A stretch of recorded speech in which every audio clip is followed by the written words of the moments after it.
Petratos, I think he is back. ওয়ারাক্কাম চেন্নাই, মোহনবাগান এরমভাবে তাদের ওয়েলকাম করলো। আমি এসে গেছি নতুন কন্টেন্ট নিয়ে, মোহনবাগানের 1-11 versus Chennai FC. Let's start it.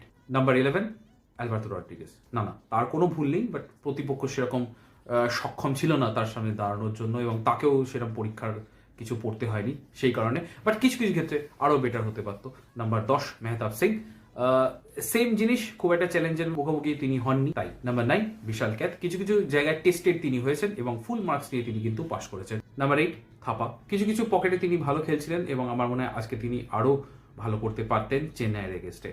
Number 7 আজকে রবসন রবিনকে রাখছি, বিকজ আমি তার থেকে আরও বেশি কিছু এক্সপেক্ট করি, এবং খেলায় তিনি ছিলেন না এরকম বলবো না, বাট সেরকম কোনো মুহূর্ত যেটা কি খুব স্পেশাল হয়ে আছে সেটা আমার তো মনে পড়ছে না। নাম্বার 6 আজকে আমি রাখছি লিস্টন কোলাসোকে।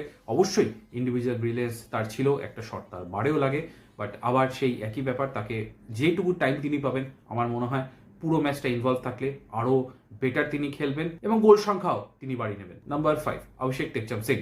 অবশ্যই দুটো ফ্ল্যাঙ্কে আজকে তাকে দেখা গেছে এবং দুটো ফ্ল্যাঙ্কে তিনি সাবলীল, এবং শুধু ডিফেন্সিভ নয়, অ্যাটাকিং থার্ডেও কিন্তু বেশ ভালো তিনি আজকে খেলা নমুনা রাখেন। নাম্বার 4 অবশ্যই দুর্দান্ত একটি অ্যাসিস্ট করেছেন। ফার্স্ট হাফের তুলনায় সেকেন্ড হাফে আরও বেটার খেলেছেন, তাই জন্য সুভাশিস বোস, ক্যাপ্টেন বোসকে আমি রাখছি নাম্বার 4-এ আজকে, এবং ওয়েল ডান। নাম্বার 3 আপুইয়া। মোহনবাগানের মিডফিল্ড অঞ্চলে one of the best player, এটা নিয়ে কোনো ডাউট নেই, যার একটি পাস থেকে ম্যাকলারেন ফার্স্ট গোলটি তুলে আনেন। নাম্বার 2 আজকে জেমি ম্যাকলারেন। আজকে তাকে 2-তে রাখলাম আগের ম্যাচের মতোই। অনেক সুযোগ কিন্তু তিনি পেয়েছেন, যেটা তার মতো প্লেয়ারের গোল করার কথা। এবার আসি সাবস্টিটিউটের দিকে। আমার রানওয়ার্ডে ইটস গুড। তাহল Abdul Samad, he is a bowler. Tom অলরেড নেমেছেন, ডিফেন্স করেছেন, হলুদ কার্ডও খেয়েছেন। মনবীর সিং, তারও টপ পারফরমেন্স আমরা এখন অব্দি দেখিনি, সেটাও কিন্তু পেন্ডিং রয়ে গেছে। দেখা যাক কত তাড়াতাড়ি তিনি তার নিজের ফর্মে ফিরতে পারেন। এবার পালা নাম্বার 1-এর।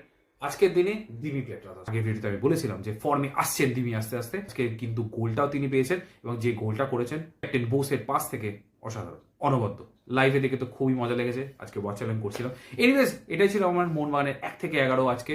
আপনাদের কি মনে হয় সেটা অবশ্যই কমেন্টে জানাতে ভুলবেন না। আপনাদের 1-11 কি সেটা জানলেও আমি খুব খুশি হব। চলুন দেখা হচ্ছে নেক্সট ভিডিওতে, আর সাবস্ক্রাইব করে দেবেন যদি কন্টেন্টগুলো ভালো হয়। পরবর্তীকালে ওয়াচ চ্যালেঞ্জ থাকবেই, ডিফারেন্ট কন্টেন্ট